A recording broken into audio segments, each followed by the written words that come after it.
What if the most powerful moments of transformation in your life happen not during stable periods, but in the uncomfortable spaces between endings and beginnings?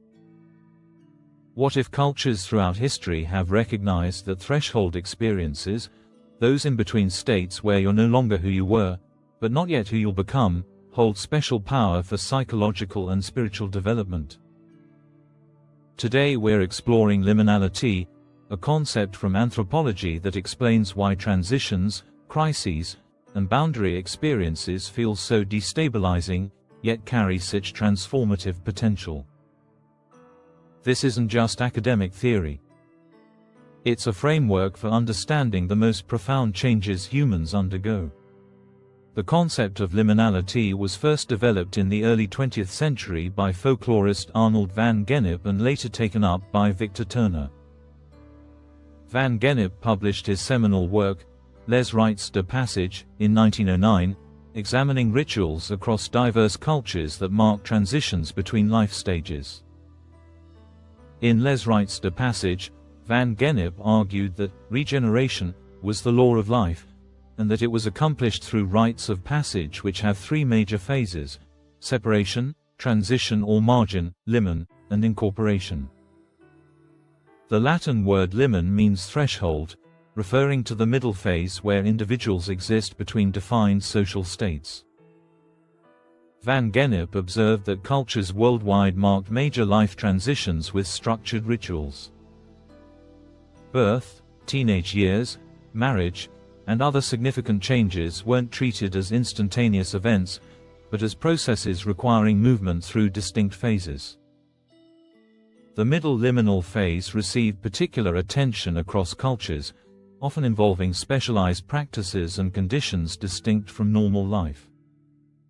Van Gennep himself defined rites de passage as rites, which accompany every change of place, state, social position and age. He recognized that transitions between social categories required ritual mediation, rather than happening automatically. People needed structured support and symbolic frameworks for navigating the psychological and social disorientation that accompanies major changes. British anthropologist Victor Turner significantly expanded Van Gennep's framework in the 1960s and 1970s, developing liminality into a more comprehensive theoretical concept. Turner argued that many rituals serve to transition individuals or groups between stable social states or statuses by way of an intermediate, liminal, phase characterized by ambiguity, uncertainty, and potentiality. Turner conducted extensive fieldwork among the Ndembu people of Zambia, documenting elaborate initiation rituals that revealed the complex symbolic work occurring during liminal phases. He observed that liminal periods involved systematic stripping away of previous identities, through various means including separation from community, special markings, and submission to ordeals or instruction. One of Turner's key insights was recognizing that liminal states involve a condition he called communitas, a Latin term referring to an unstructured community where normal social hierarchies temporarily dissolve. During liminality, people relate to each other more directly and equally than in structured social life. Status differences that normally separate individuals become irrelevant in the liminal condition where everyone shares the uncertainty of transition. Turner expanded the concept beyond traditional initiation rites to analyze modern phenomena. He applied liminality to understanding pilgrimages, revolutions, artistic movements, and various counter-cultural phenomena. This broadening made liminality relevant for analyzing contemporary experience rather than only anthropological studies of distant cultures.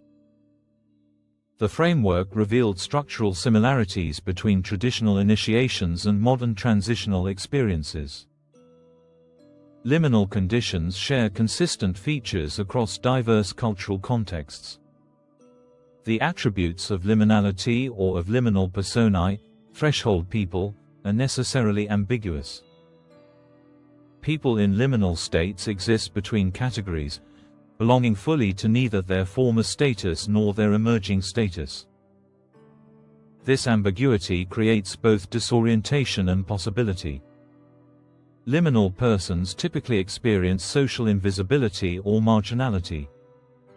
They may be physically separated from normal society, indicating their transitional status, and be subject to specialized treatment. Traditional initiation rites often involve seclusion in special locations removed from everyday life, symbolizing the separation from normal social structure. The liminal phase frequently involves ordeal, testing, or instruction. Initiates may undergo physical challenges, receive esoteric teachings, or experience symbolic representations of transformation. These experiences serve multiple functions. They mark the significance of the transition, they provide tools and knowledge needed for the new status, and they create shared experience among those transitioning together. Time becomes ambiguous during liminality. The liminal phase exists outside normal temporal flow, often marked by special calendars or temporal frameworks distinct from ordinary time. This temporal ambiguity reflects the betwixt and between nature of the liminal condition, where normal temporal progression seems suspended, while transformation occurs. The psychological experience of liminality involves fundamental disorientation. When the structures and certainties that previously organized experience dissolve, stress naturally arises. The familiar self-concept, social roles, and behavioral patterns no longer fit, yet new ones haven't solidified. This creates psychological stress, but also opens space for genuine transformation. Liminality strips away ego defenses and social masks. The ordeal quality of many liminal experiences isn't arbitrary punishment, but serves to break down rigid self-concepts that might resist transformation. When normal identity structures dissolve, people become more receptive to new perspectives, values, and ways of being. The vulnerability of liminality creates openness to change. The communitas experienced during liminality provides crucial support during disorienting transitions. Sharing the liminal condition with others creates bonds different from and often deeper than everyday social relationships. These connections help sustain individuals through the uncertainty and difficulty of transformation, while modeling new relational possibilities. Modern psychology has recognized liminal experiences as crucial for development. Erik Erikson's stages of psychosocial development each involve crisis periods that function as psychological liminality. Successful navigation of these crises enables progression to new developmental stages. Failure to adequately traverse liminal periods can result in developmental arrest or regression. Contemporary life contains numerous liminal experiences even though formal rites of passage have diminished in secular cultures. Career transitions, relationship changes, relocations, health crises, and other spiritual and psychological work function as liminal periods. These lack the structured ritual support traditional cultures provided, which may explain why modern transitions often feel especially disorienting and difficult. Adolescence represents an extended liminal period in modern societies. Young people exist between childhood and adulthood for years without clear ritual marking the transition. This prolonged liminality contributes to adolescent psychological turmoil. Traditional cultures typically moved youth through teenage initiations that provided clear, before and after states with structured support during the transition. Higher education functions as institutionalized liminality for many people. Students leave home and familiar social structures, exist in an ambiguous state that's neither childhood nor full adult responsibility, and undergo instruction and testing before graduating into new social roles. The college experience shares many characteristics with traditional initiation despite lacking explicit ritual framing. Spiritual emergence or awakening experiences often have liminal characteristics. People may experience dissolution of previously stable identity and worldview, feel disoriented and between states, and eventually reorganize around expanded perspectives. Without frameworks for understanding these experiences as valid transformational processes, they're sometimes pathologized rather than supported as contemporary forms of initiation. For example, a person might get diagnosed with a mental illness, when in fact, they are going through a spiritual awakening such as the dark night of the soul. More recently, usage of the term has broadened to describe political and cultural change as well as rites. Societies can experience collective liminality during revolutions, wars, pandemics, or other periods when normal social structures break down. These times share the ambiguity, uncertainty, and potential characteristics of individual liminal experiences.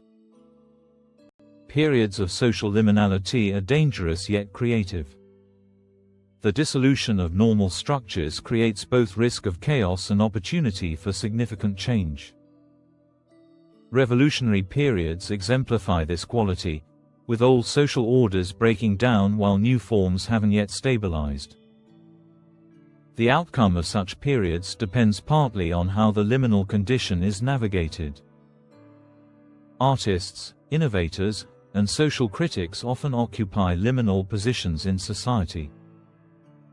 They exist at boundaries between established categories, which provides perspective on social structures invisible to those fully embedded within them. This marginal position enables creative work that questions and reimagines existing arrangements. The discomfort of liminality becomes productive when channeled into creative expression. The in-between position can be painful, but also grants dual perspective unavailable to those who've only known one cultural context. Also, generation experiences particularly exemplify sustained liminality. Understanding liminality provides valuable frameworks for navigating transitions. Recognizing that disorientation and ambiguity are normal features of transformation rather than signs something is wrong, can reduce anxiety during difficult changes. The liminal condition is supposed to feel uncomfortable. That discomfort indicates actual transformation rather than superficial change. When facing major transitions, consciously creating conditions that support liminality can facilitate growth. This might include taking time away from normal responsibilities, seeking guidance from mentors who've navigated similar transitions, and connecting with others undergoing comparable changes. These practices recreate supportive elements of traditional rites of passage adapted to modern circumstances. The liminal perspective suggests being cautious about rushing through transitions. The time between endings and beginnings serves important purposes.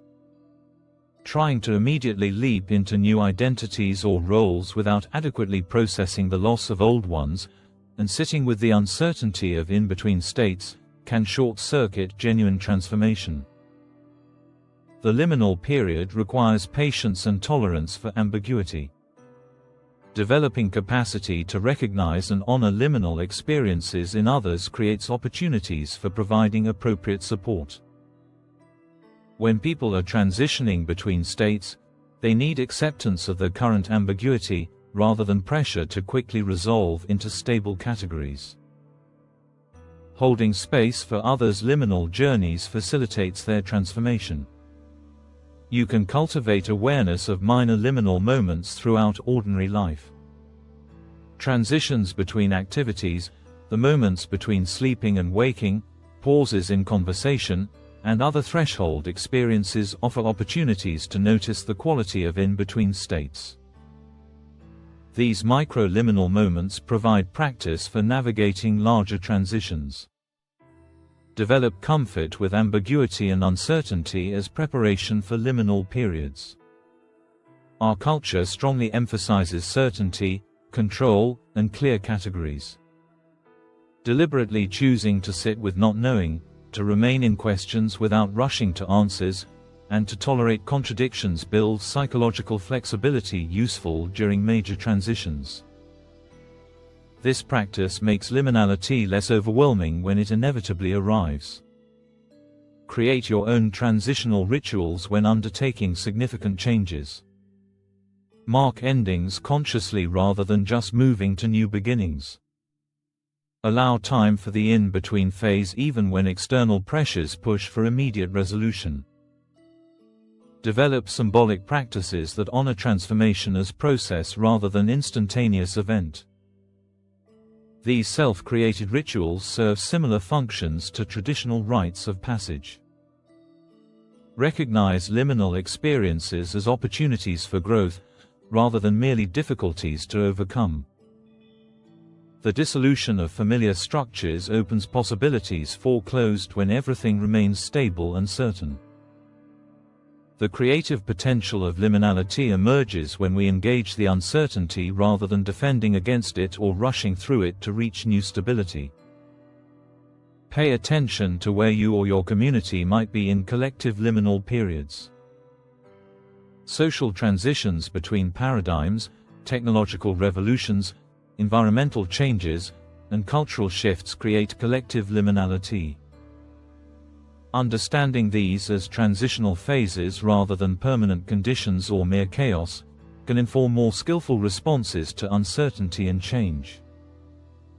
Liminality names the powerful threshold states between defined conditions where transformation becomes possible. Anthropologist Arnold van Gennep introduced the idea through the framework of rites of passage, identifying three stages: separation, liminal state, and assimilation. Victor Turner later expanded this notion, applying it to a broader range of life changes, highlighting the temporary nature of the in-between condition and its unique properties. Even Carl Jung identified the stages of conscious transformation or psychological alchemy: nigredo, albedo, citronitis, and rubedo.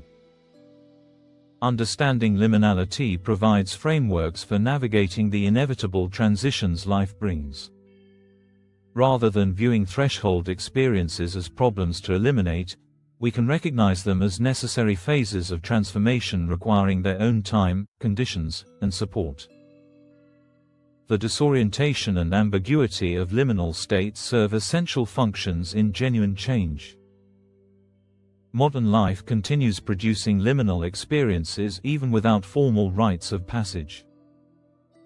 Career changes, relationship transitions, relocations, health challenges, and spiritual emergences all involve liminal qualities. Developing capacity to recognize and skillfully navigate these in-between states enhances resilience and enables deeper transformation than resisting or rushing through transitions. For Van Gennep, rites of passage are fundamentally religious phenomena, marked by an encounter with the sacred.